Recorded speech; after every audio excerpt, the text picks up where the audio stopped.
정말 우리가 생각할 때 인생을 살아가면서 예수를 믿는다고 하면서 우리 지금 정말 내가 죽었을 때 확실히 천국에 가는 게 맞는가 이렇게 질문하면 확실히 나는 당신은 천국 갑니까? 했을 때 상당히 사람들은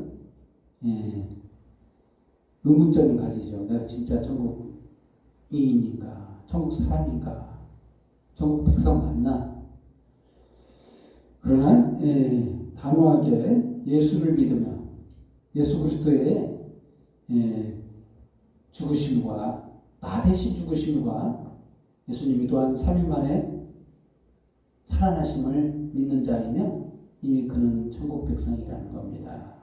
그 믿음이 있다는 것 자체가 이미 천국인이라는 거예요.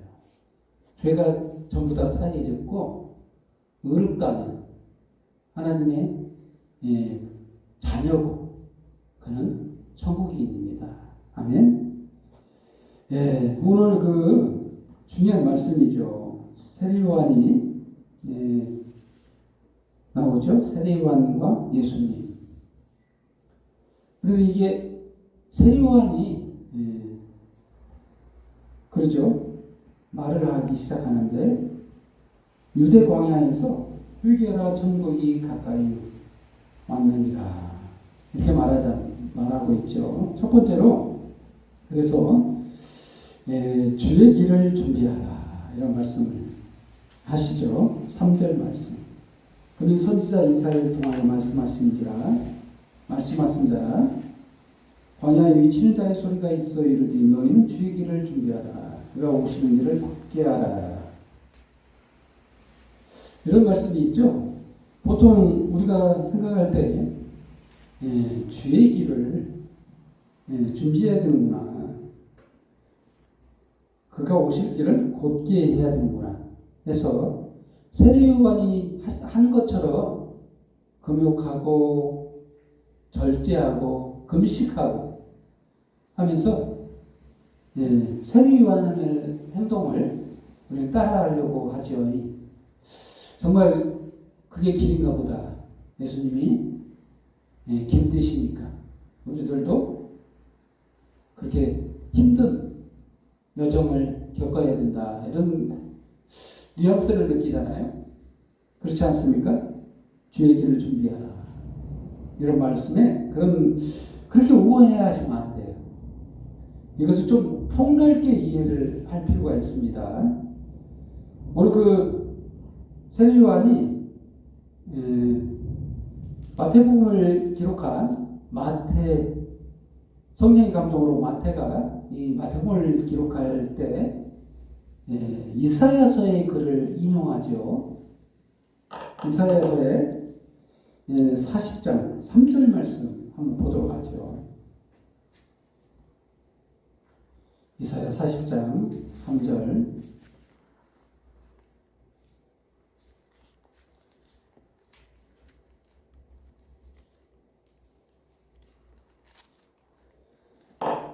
오늘 그 본문 말씀과 연관이 있는 말씀이에요. 3절부터 위치는 자의 소리여 이르되 너희는 광야에서 여호와의 길을 예비하라. 사막에서 우리 하나님의 대로를 평탄하게 하라. 골짜기마다 도도해지며 산마다 언덕마다 낮아지며 고르지 아니한 곳이 평탄하게 되며 험한 곳이 평지가 될 것이요 여호와의 영광이 나타나고 모든 육체가 그것을 함께 보리라. 이는 여호와의 입에 말씀하셨느니라. 이 말씀을 할 때 예수님이 오니까 길을 좀 닦아야 되는가 보다. 문자적으로 해석하면 그러죠. 뭐 그 골짜기들은 좀 예수님이 다닐 수 있도록 길들을 좀 만들어 라는 뜻으로 이해한다면 정말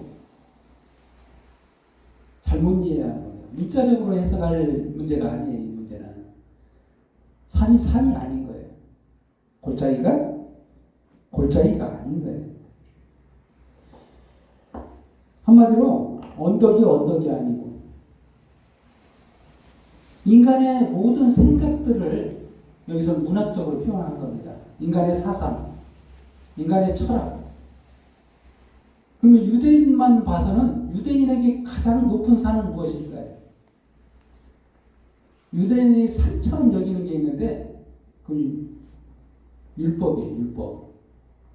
유대인에게 있어서 율법은 그 무엇과도 비교할 수 없는 높은 산과도 같습니다.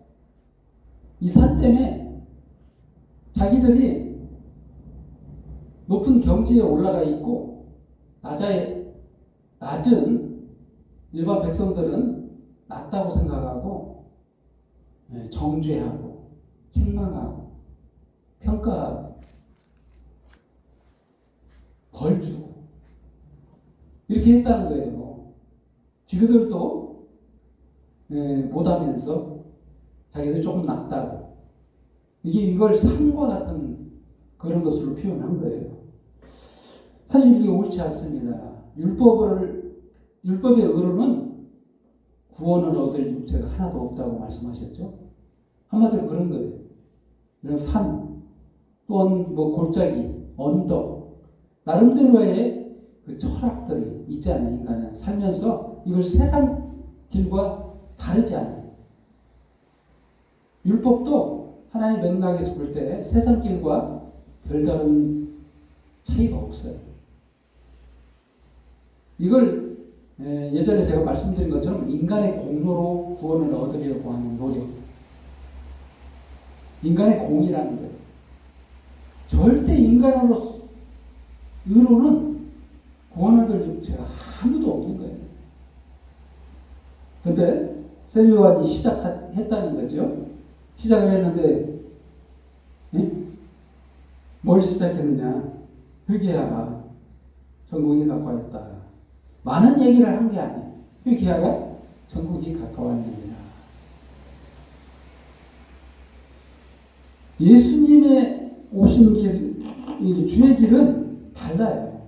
세상 길과 다른 길입니다. 그 전에 갔던 길이 아니라는 거예요. 그 전에 걷던 길이 아니에요. 높은 산길이 아니고 언덕길도 아니고 골짜기 길도 아니라는 거예요. 이건 다른 길이에요. 한마디로 말하면 이게 설명하자면 그렇습니다. 인간의 공로로 가는 길 아니라는 거예요. 오직 주의 길이에요. 예수님이 걸어가신 길. 예수님이 걸어가신 길을 뭐죠? 바로 십자가의 길이에요. 십자가로 구원하는 길을 말하는 거예요. 이 길을 준비하라는 거예요. 이 길을. 세례요한이 준비한 길은 이 길인 거예요. 예수의 공로로 얻는 구원. 이 길이라는 거예요. 광야에서 유치는 자의 소리가 있는데 너희는 주의 길을 준비하라. 그가 오실 길을 곧게 하라. 그래서 예수님이 하신 건 뭡니까? 모든 이 길들이 무의미하게 됐어요. 세상의 모든 그 많은 길들이 헛된 길이 되어버렸어요. 그걸로는 생명을 얻지 못해요. 그런데 오직 예수께서 걸어가신 십자가의 길은 모두 다 구원을 얻을 수 있는 그런 길입니다. 다릅니다. 예수님이 걸어가시는 길은 달라요. 우리들은 세례요한의 모습을 보고 따라가려고 해요. 그게 진짜 길이 아닙니다. 낙타포로스를 입고 허리에 가죽띠를 띠고 음식은 메뚜기와 석정을 먹어야 되는 게 아닙니다. 지금 거기에 주목하면 안 돼요. 그게 그 길이 아닌 거예요.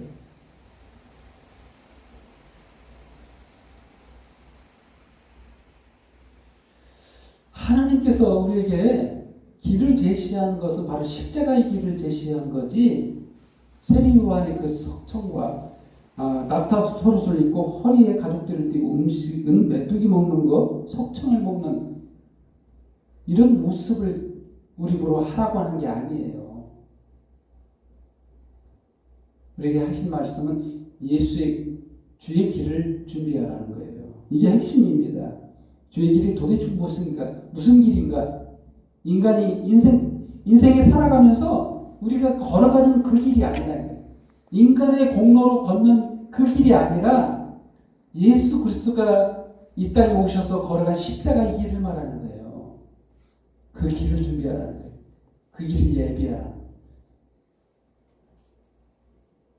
그래서 이사야의 글을 인용해서 산과 같은 너희의 그런 높은 경지의 사상들, 언덕들, 좀 낮아지고 고르지 아니한 곳 평탄하게 되면 험한 곳이 평지가 될 것이요 여호와의 영광이 나타나고 모든 육체가 그것을 함께 보리라.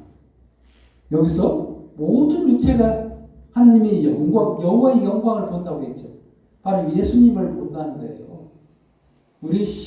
우리의 눈으로 실제 여호와의 한마디로 하나님을 본다는 겁니다. 바로 예수님을 실제로 목격한다는 거예요. 뭘 목격하는 거죠? 예수님의 길을, 십자가의 길을 목격한다는 거예요. 그 길을 본다는 거예요.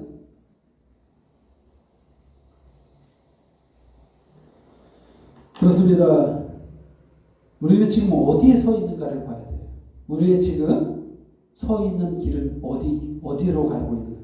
인생길에 있어서 우리의 철학, 우리의 사상이 나의 공로로 살아가고 있는가, 아니면 예수 그리스도의 십자가의 공로로 살아가고 있는가, 이걸 봐야 돼요.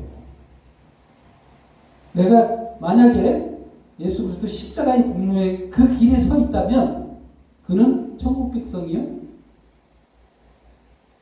하나님의 자녀, 구원받는 자라는 거예요. 이게 바로 진정한 회개예요. 우리가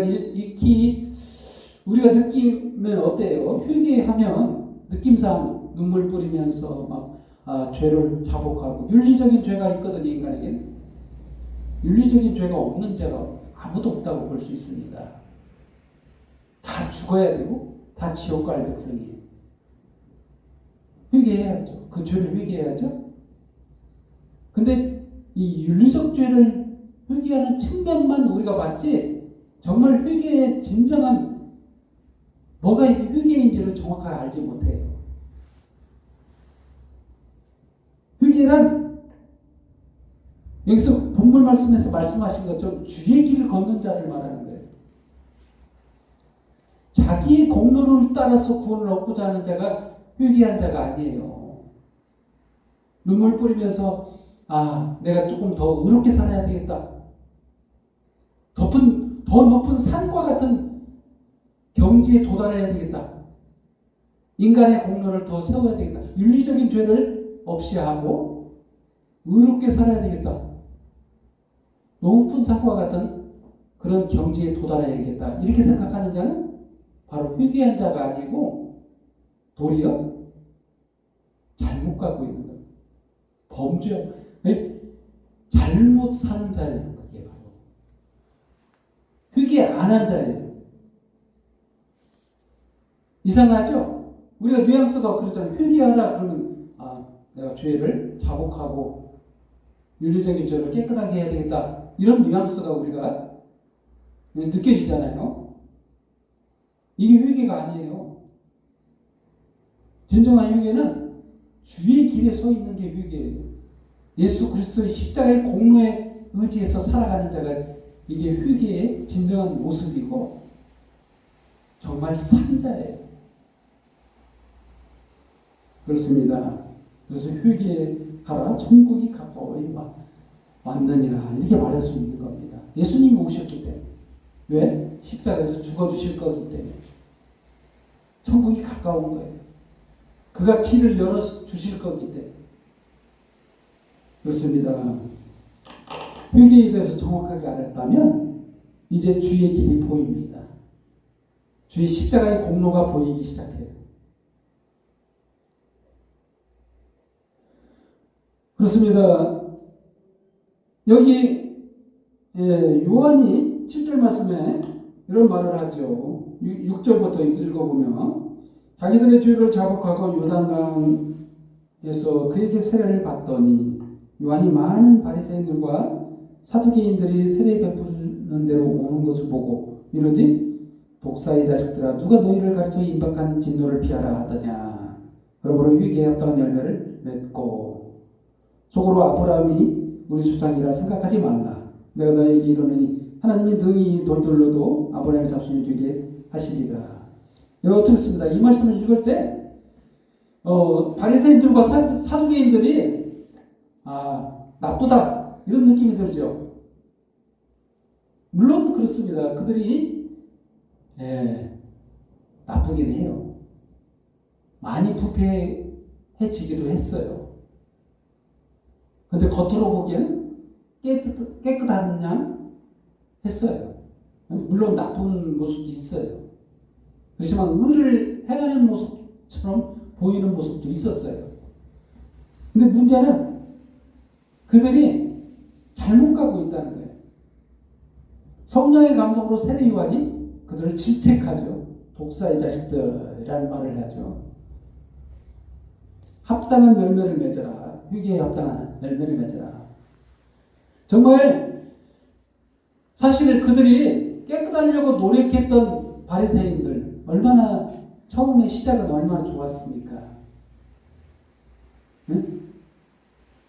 죄에서 풀리던 자. 우리들은 깨끗해지기 위한 노력을 했죠.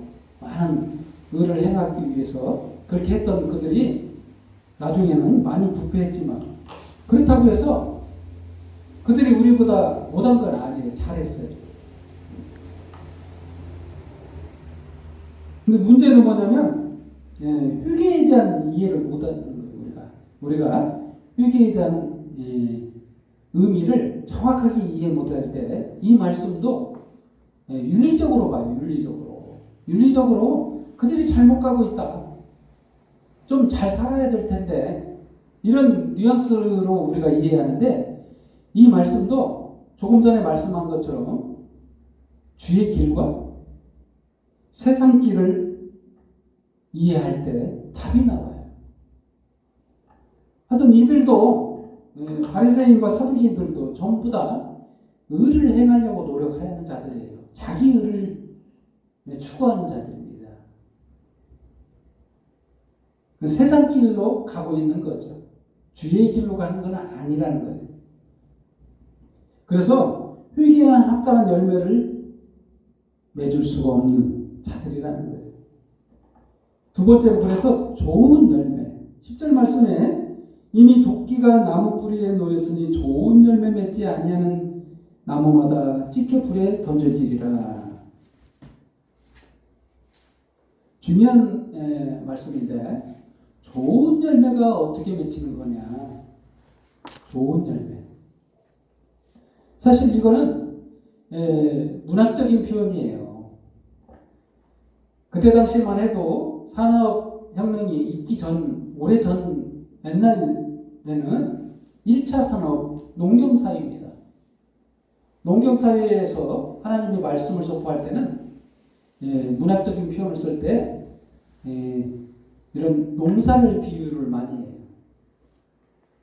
하나님이 이 세상에 인간을 두신 이유는 좋은 열매 맺으려고 하는 것이다. 이렇게 말씀하시는 거예요.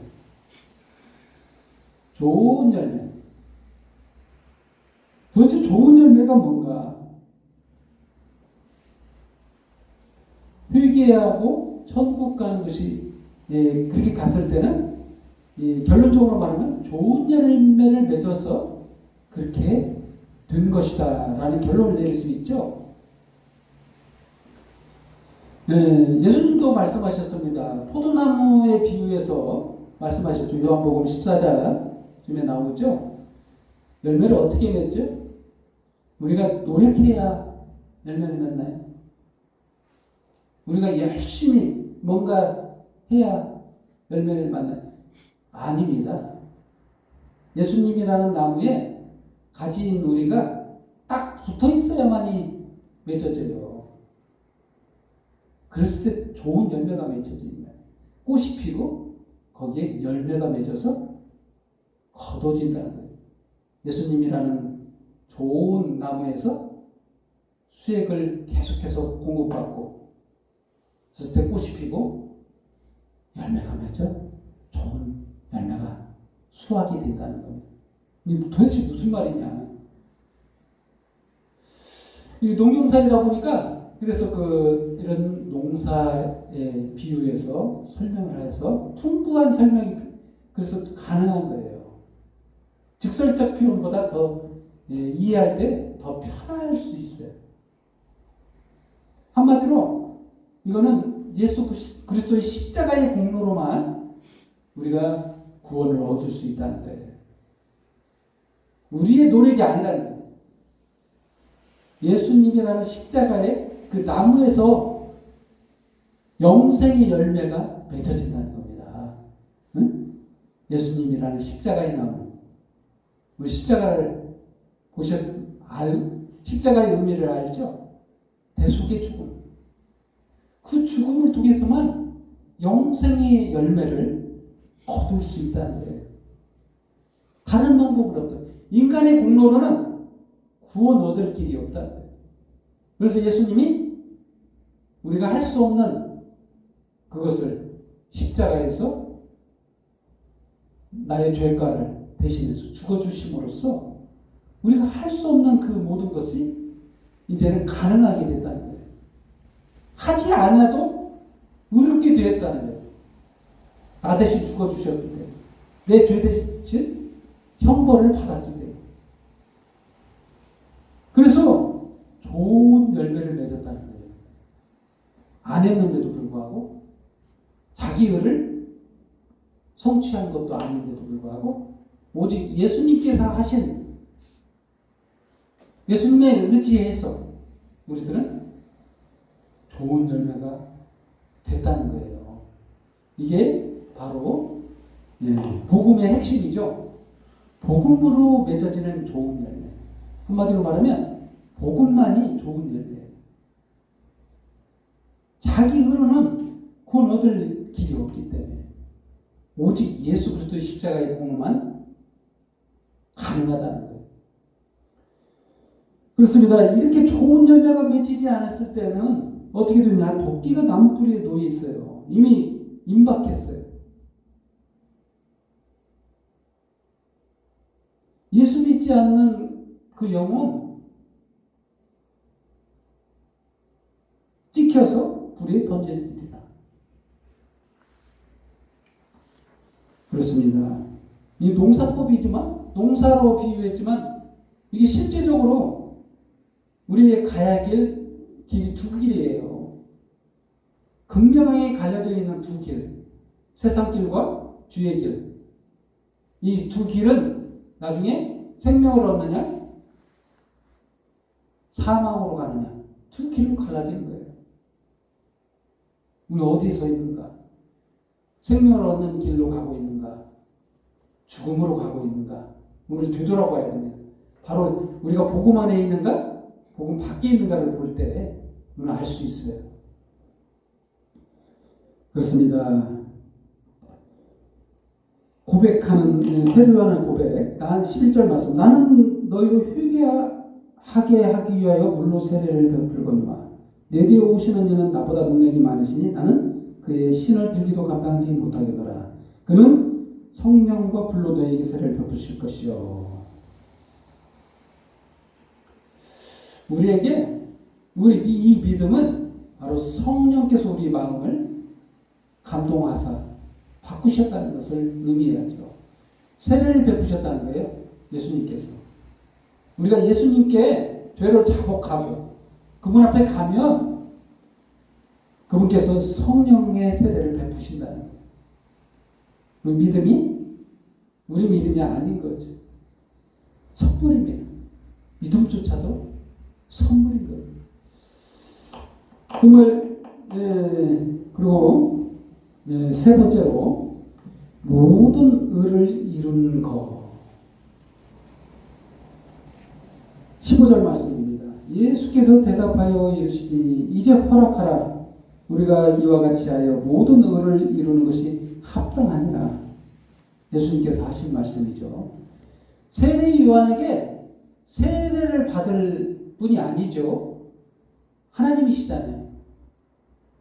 육체로 오시는 하나님이신데 육체 피조물한테 세례를 받는다. 이거 말도 안 되죠. 응? 권위적으로도 너무 차이가 나는.